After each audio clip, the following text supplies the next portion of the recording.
مدینے کی زیارتیں۔ الحمدللہ رب العالمین والصلاة والسلام علی خاتم النبیین، اما بعد فاعوذ باللہ من الشیطان الرجیم، بسم اللہ الرحمن الرحیم۔ مدینے کی زیارتیں، یہ مضمون امیر اہل سنت دامت برکاتہم العالیہ کی کتاب عاشقان رسول کی 130 حکایات صفحہ 247 تا 266 سے لیا گیا ہے۔ دعائے عطار، یا اللہ پاک جو کوئی 14 صفحات کا رسالہ مدینے کی زیارتیں پڑھ یا سن لے اسے مدینہ پاک کی باادب حاضری نصیب فرما اور اس کو ماں باپ اور خاندان سمیت بے حساب بخش دے، آمین بجاہ خاتم النبیین صلی اللہ علیہ وآلہ وسلم۔ درود شریف کی فضیلت۔ فرمان آخری نبی صلی اللہ علیہ وآلہ وسلم، جو مجھ پر ایک دن میں 1000 بار درود پاک پڑھے گا وہ اس وقت تک نہیں مرے گا جب تک جنت میں اپنا مقام نہ دیکھ لے۔ صلو علی الحبیب صلی اللہ علی محمد۔ مدینۃ المنورہ کے فضائل۔ الحمدللہ، ذکر مدینہ عاشقان رسول کے لیے باعث راحت قلب و سینہ ہے۔ عشاق مدینہ اس کی فرقت میں تڑپتے اور زیارت کے بے حد مشتاق رہتے ہیں۔ دنیا کی جتنی زبانوں میں جس قدر قصیدے مدینۃ المنورہ کے ہجر و فراق اور اس کے دیدار کی تمنا میں پڑھے گئے یا پڑھے جاتے ہیں، اتنے دنیا کے کسی اور شہر یا خطے کے لیے نہیں پڑھے گئے اور نہیں پڑھے جاتے۔ جسے ایک بار بھی مدینے کا دیدار ہو جاتا ہے وہ اپنے آپ کو بخت بیدار سمجھتا اور مدینے میں گزرے ہوئے حسین لمحات کو ہمیشہ کے لیے یادگار قرار دیتا ہے۔ کسی عاشق رسول نے کیا خوب کہا ہے، وہی ساعتیں تھیں سرور کی، وہی دن تھے حاصل زندگی، بحضور شافع امتاں میری جن دنوں طلبی رہی۔ مدینۃ المنورہ کی زیارات کی تفصیلات سے قبل دیار حبیب کے کچھ فضائل ملاحظہ فرما لیجئے تاکہ دل میں مدینے کی محبت و لگن مزید موجزن ہو۔ قرآن پاک میں ذکر مدینہ۔ قرآن کریم میں متعدد مقامات پر ذکر مدینہ کیا گیا ہے۔ مثلا پارہ 28 سورۃ المنافقون آیت نمبر 8 میں ہے، یقولون لئن رجعنا الى المدینة لیخرجن الأعز منها الأذل وَلِلَّهِ الْعِزَّةُ وَلِرَسُولِهِ وَلِلْمُؤْمِنِينَ وَلَكِنَّ الْمُنَافِقِينَ لَا يَعْلَمُونَ۔ ترجمہ کنز الایمان۔ کہتے ہیں ہم مدینہ پھر کر گئے تو ضرور جو بڑی عزت والا ہے وہ اس میں سے نکال دے گا اسے جو نہایت ذلت والا ہے، اور عزت تو اللہ اور اس کے رسول اور مسلمانوں ہی کے لیے ہے، مگر منافقوں کو خبر نہیں۔ مدینۃ المنورہ کے 12 حروف کی نسبت سے مدینے کے 12 نام۔ علماء کرام نے مدینۃ المنورہ کے کم و بیش 100 نام لکھے ہیں، اور دنیا کے کسی بھی شہر کے اتنے نام نہیں۔ حصول برکت کے لیے یہاں صرف 12 مبارک نام پیش کیے جاتے ہیں۔ نمبر 1 مدینہ، 2 مدینۃ الرسول، 3 طیبہ، 4 دار الابرار، 5 طوبہ، 6 مبارکہ، 7 ناجیہ، 8 عاصمہ، 9 شافیہ، 10 حسنہ، 11 جزیرۃ العرب، 12 سیدۃ البلدان۔ نام مدینہ لے دیا چلنے لگی نسیم خلد، سوزش غم کو ہم نے بھی کیسی ہوا بتائی کیوں۔ مدینۃ المنورہ میں مرنے کی فضیلت۔ دو جہاں کے تاجور صلی اللہ علیہ وآلہ وسلم کا فرمان روح پرور ہے تم میں سے جو مدینے میں مرنے کی استطاعت رکھے وہ مدینے ہی میں مرے، کیونکہ جو مدینے میں مرے گا میں اس کی شفاعت کروں گا اور اس کے حق میں گواہی دوں گا۔ زمیں تھوڑی سی دے دے بہر مدفن اپنے کوچے میں، لگا دے میرے پیارے میری مٹی بھی ٹھکانے سے۔ صلو علی الحبیب صلی اللہ علی محمد۔ دجال مدینۃ المنورہ میں داخل نہیں ہو سکتا۔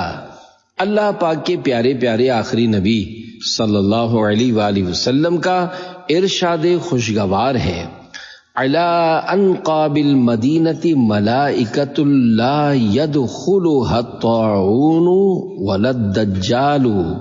ترجمہ، مدینے میں داخل ہونے کے تمام راستوں پر فرشتے ہیں، اس میں طاعون اور دجال داخل نہ ہوں گے۔ مدینۃ المنورہ ہر آفت سے محفوظ نبی کریم صلی اللہ علیہ وآلہ وسلم کا فرمان معظم ہے۔ اس ذات کی قسم جس کے دست قدرت میں میری جان ہے، مدینے میں نہ کوئی گھاٹی ہے نہ کوئی راستہ، مگر اس پر 2 فرشتے ہیں جو اس کی حفاظت کر رہے ہیں۔ امام نووی رحمۃ اللہ علیہ فرماتے ہیں، اس روایت میں مدینۃ المنورہ کی فضیلت کا بیان ہے، اور تاجدار رسالت صلی اللہ علیہ وآلہ وسلم کے زمانے میں اس کی حفاظت کی جاتی تھی۔ کثرت سے فرشتے حفاظت کرتے اور انہوں نے تمام گھاٹیوں کو سرکار مدینہ صلی اللہ علیہ وآلہ وسلم کی عزت افزائی کے لیے گھیرا ہوا ہے۔ ملائک لگاتے ہیں آنکھوں میں اپنی، شب و روز خاکے مزار مدینہ۔ صلو علی الحبیب صلی اللہ علی محمد۔ مدینے کے تازہ پھل۔ حضرت ابو ہریرہ رضی اللہ عنہ سے مروی ہے کہ لوگ جب موسم کا پہلا پھل دیکھتے اسے حضور پاک صلی اللہ علیہ وآلہ وسلم کی خدمت سراپا رحمت میں حاضر لاتے۔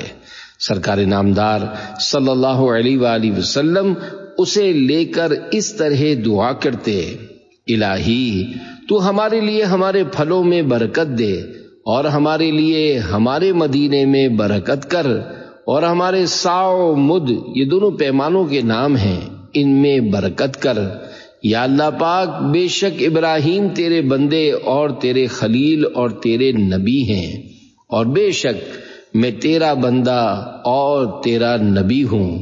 انہوں نے مکے کے لیے تجھ سے دعا کی اور میں مدینے کے لیے تجھ سے دعا کرتا ہوں، اسی کی مثل جس کی دعا مکے کے لیے انہوں نے کی، اور اتنی ہی اور یعنی مدینے کی برکتیں مکے سے دگنی ہوں۔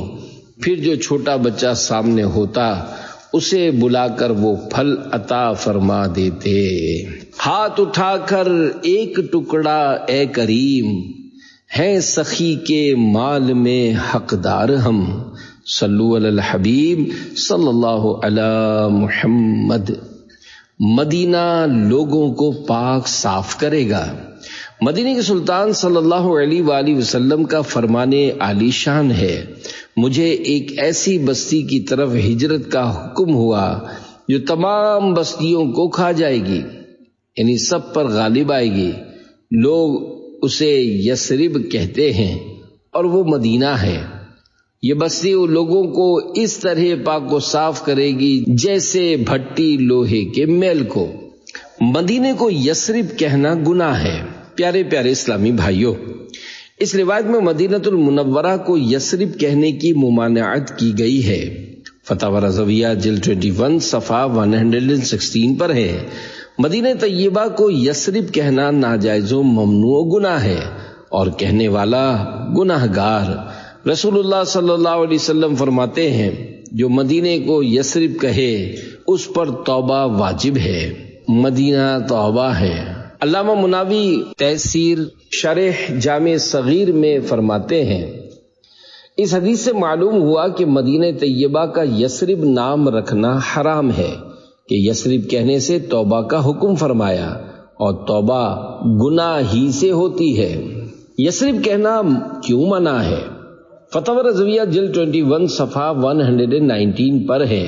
شیخ عبدالحق محدث دہلوی رحمۃ اللہ علیہ اشیعۃ اللمعات شرح المشکات میں فرماتے ہیں حضرت صلی اللہ علیہ وآلہ وسلم نے وہاں لوگوں کے رہنے سہنے اور جمع ہونے اور اس شہر سے محبت کی وجہ سے اس کا نام مدینہ رکھا، اور آپ صلی اللہ علیہ وآلہ وسلم نے اسے یثرب کہنے سے منع فرمایا، اس لیے کہ یہ زمانہ جاہلیت کا نام ہے، یا اس لیے کہ یہ سرب سے بنا ہے جس کے معنی ہلاکت اور فساد ہے، اور تسریب معنی سرزنش اور ملامت ہے، یا اس وجہ سے کہ یثرب کسی بت یا کسی جابر و سرکش بندے کا نام تھا۔ امام بخاری رحمۃ اللہ علیہ اپنی تاریخ میں ایک حدیث لائے ہیں کہ جو کوئی ایک مرتبہ یثرب کہہ دے تو اسے کفارے میں 10 مرتبہ مدینہ کہنا چاہیے۔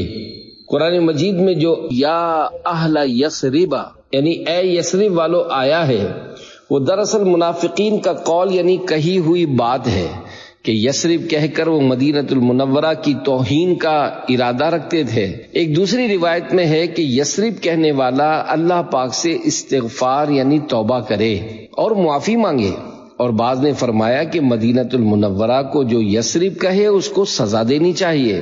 حیرت کی بات ہے کہ بعض بڑے لوگوں کی زبان سے اشعار میں لفظ یثرب صادر ہوا ہے، اور اللہ پاک خوب جانتا ہے، اور عظمت شان والے کا علم بالکل پختہ اور ہر طرح سے مکمل ہے۔ زندگی کیا ہے مدینے کے کسی کوچے میں موت، موت پاک و ہند کے ظلمت کدے کی زندگی۔ صلو علی الحبیب صلی اللہ علی محمد۔ مدینے کی سختیوں پر صبر کرنے والے کے لیے شفاعت کی بشارت۔ شہنشاہ مدینہ صلی اللہ علیہ وآلہ وسلم کا فرمان باقرینہ ہے، میرا کوئی امتی مدینے کی تکلیف اور سختی پر صبر نہ کرے گا مگر میں قیامت کے دن اس کا شفیع یعنی شفاعت کرنے والا ہوں گا۔ حضرت مفتی احمد یار خان رحمۃ اللہ علیہ اس حدیث پاک کے تحت لکھتے ہیں یعنی شفاعت خصوصی۔ حق یہ ہے کہ یہ وعدہ ساری امت کے لیے ہے کہ مدینے میں مرنے والے حضور انور صلی اللہ علیہ وآلہ وسلم کی اس شفاعت کے مستحق ہیں۔ طیبہ میں مر کے ٹھنڈے چلے جاؤ آنکھیں بند، سیدھی سڑک یہ شہر شفاعت نگر کی ہے۔ خیال رہے کہ حضور انور صلی اللہ علیہ وآلہ وسلم کی ہجرت سے پہلے مکہ معظمہ میں رہنا بہتر تھا، اور ہجرت کے بعد فتح مکہ سے پہلے مکہ معظمہ میں رہنا مسلمانوں کو منع ہو گیا، ہجرت واجب ہو گئی، اور فتح مکہ کے بعد وہاں رہنا تو جائز ہوا، مگر مدینہ منورہ میں رہنا افضل قرار پایا گیا کہ یہاں حضور انور صلی اللہ علیہ وآلہ وسلم سے قرب ہے، اسی لیے زیادہ تر فضائل مدینہ پاک میں رہنے کے آئے ہیں۔ مدینہ اس لیے عطار جانو دل سے ہے پیارا کہ رہتے ہیں میرے آقا میرے سرور مدینے میں۔ صلو علی الحبیب صلی اللہ علی محمد۔ مدینۃ المنورہ بہتر ہے، نور کے پیکر تمام نبیوں کے سرور صلی اللہ علیہ وآلہ وسلم کا فرمان ہے، اہل مدینہ پر ایک زمانہ ایسا ضرور آئے گا کہ لوگ خوشحالی کی تلاش میں یہاں سے چراگاہوں کی طرف نکل جائیں گے، پھر جب وہ خوشحالی پا لیں گے تو لوٹ کر آئیں گے، اور اہل مدینہ کو اس کشادگی کی طرف جانے پر آمادہ کریں گے، حالانکہ اگر وہ جان لیں تو مدینہ ان کے لیے بہتر ہے۔ ان کے در کی بھیک چھوڑیں سروری کے واسطے، ان کے در کی بھیک اچھی سروری اچھی نہیں۔ صلو علی الحبیب صلی اللہ علی محمد۔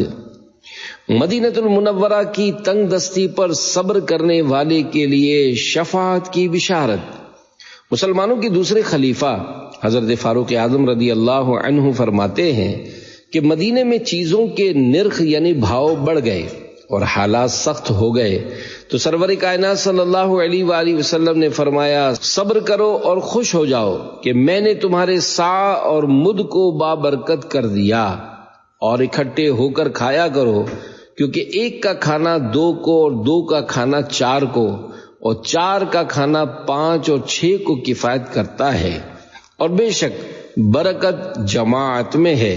تو جس نے مدینے کی تنگ دستی اور سختی پر صبر کیا، میں قیامت کے دن اس کی شفاعت کروں گا یا اس کے حق میں گواہی دوں گا، اور جو اس کے حالات سے منہ پھیر کر مدینے سے نکلا، اللہ پاک اس سے بہتر لوگوں کو اس میں بسا دے گا، اور جس نے اہل مدینہ سے برائی کرنے کا ارادہ کیا، اللہ پاک اسے اس طرح پگھلا دے گا جیسے نمک پانی میں پگھل جاتا ہے۔ شاہ کونین نے جب صدقہ بانٹا، زمانے بھر کو دم میں کر دیا خوش۔ صلو علی الحبیب صلی اللہ علی محمد۔ مدینہ طیبہ کی تکالیف پر صبر کی فضیلت۔ دعوت اسلامی کے مکتبۃ المدینہ کی 243 صفحات کی کتاب بہشت کی کنجیاں صفحہ 116 پر ہے۔ رسول اکرم صلی اللہ علیہ وآلہ وسلم نے فرمایا کہ جو شخص بالقصد یعنی ارادتاً میری زیارت کو آیا، وہ قیامت کے دن میری محافظت یعنی حفاظت میں رہے گا، اور جو شخص مدینے میں سکونت یعنی رہائش اختیار کرے گا اور مدینے کی تکالیف پر صبر کرے گا تو میں قیامت کے دن اس کی گواہی دوں گا اور اس کی شفاعت کروں گا۔ اور جو شخص حرمین یعنی مکے مدینے میں سے کسی ایک میں مرے گا، اللہ پاک اس کو اس حال میں قبر سے اٹھائے گا کہ وہ قیامت کے خوف سے امن میں رہے گا۔ مدینے میں رہائش اختیار کرنا کیسا؟ یاد رہے، مدینہ المنورہ میں صرف اسی کو قیام کی اجازت ہے جو یہاں کا احترام برقرار رکھ سکتا ہو۔ جو ایسا نہیں کر سکتا اس کے لیے یہاں مستقل یا زیادہ عرصے رہائش کی ممانعت ہے۔ چنانچہ فتاوی رضویہ مخرجہ جلد 10 صفحہ 695 پر ہے۔ صاحب فتح القدیر فرماتے ہیں، میں کہتا ہوں کیونکہ مدینہ طیبہ میں رحمت اکثر، لطف وافر، کرم سب سے وسیع اور عفو یعنی معافی ملنا سب سے جلدی ہوتا ہے، جیسا کہ شاہد مجرب یعنی تجربے سے ثابت ہے۔ والحمدللہ رب العالمین۔ اس کے باوجود اکتانے کا ڈر اور وہاں کے احترام و توقیر میں قلت ادب کا خوف تو موجود ہے، اور یہ بھی تو مجاورت سے مانے یعنی مستقل رہائش سے رکاوٹ ہے۔ ہاں، وہ افراد جو فرشتہ صفت ہوں تو ان کا وہاں ٹھہرنا اور طویل رہائش اختیار کر کے فوت ہونا سعادت کاملہ ہے۔ مدینے میں استنجا کرنے کے متعلق واقعہ۔ اعلی حضرت رحمت اللہ علیہ فتاوی رضویہ جلد 10 صفحہ 689 پر المدخل کے حوالے سے واقعہ لکھتے ہیں کہ السید الجلیل ابو عبداللہ القاضی رحمت اللہ علیہ کے بارے میں بیان کیا گیا ہے کہ انہیں شہر مدینہ میں رفع حاجت کی ضرورت پیش آئی، تو وہ شہر میں ایک مقام کی طرف گئے اور وہاں قضاء حاجت کا ارادہ کیا، تو غیب سے آواز آئی جو اس عمل سے انہیں منع کر رہی تھی۔ تو انہوں نے کہا تمام حجاج ایسا کرتے ہیں، تو جواب میں 3 دفعہ آواز آئی، کہاں کے حجاج، کہاں کے حجاج، کہاں کے حجاج۔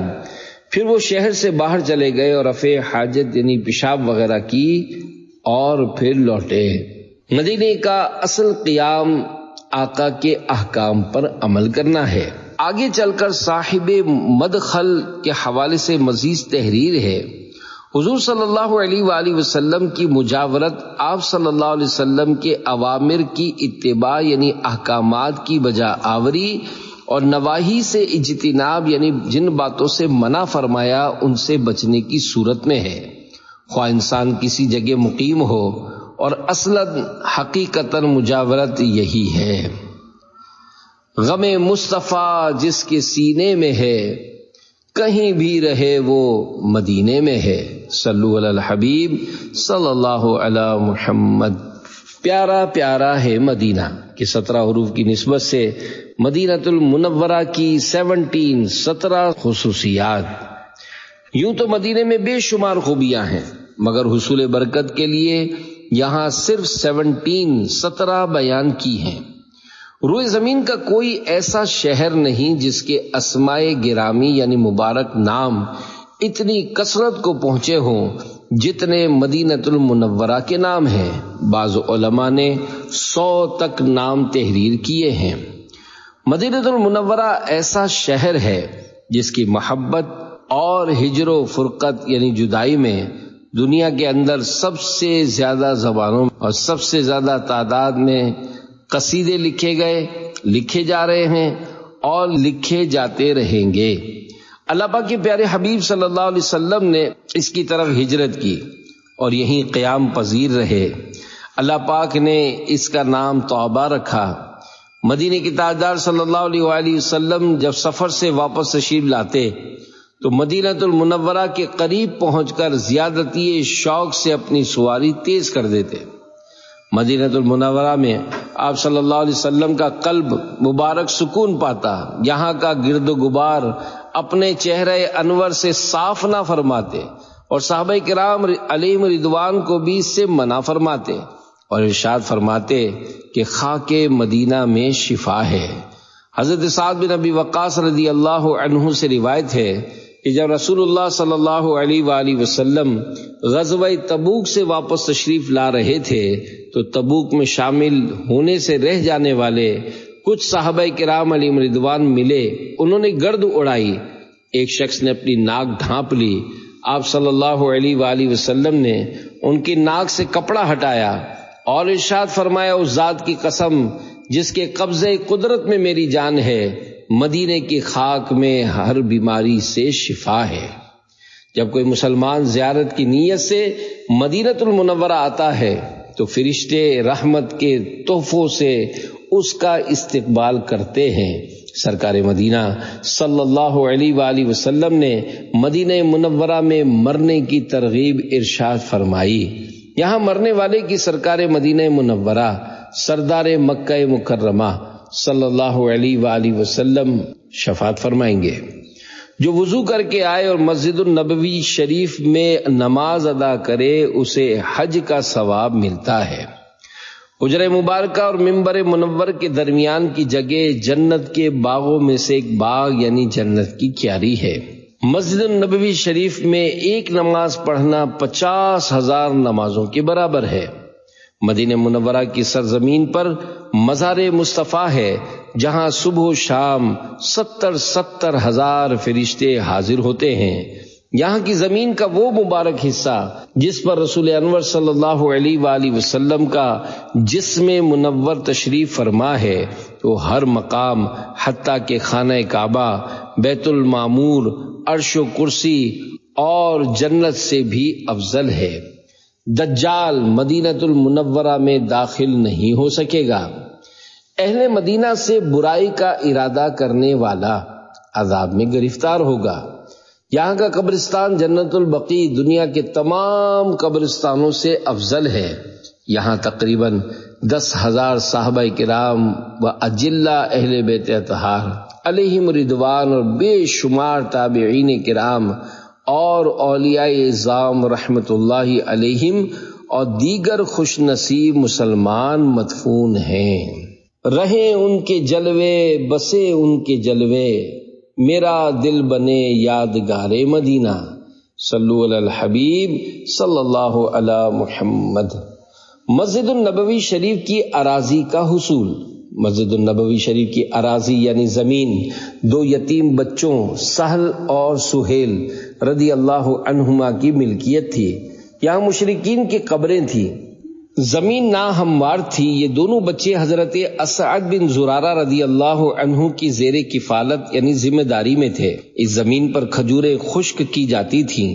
حضور سید عالم صلی اللہ علیہ وآلہ وسلم نے بچوں سے فرمایا یہ قطع اراضی یعنی پلاٹ ہمیں فروخت کر دو تاکہ یہاں مسجد تعمیر کی جا سکے۔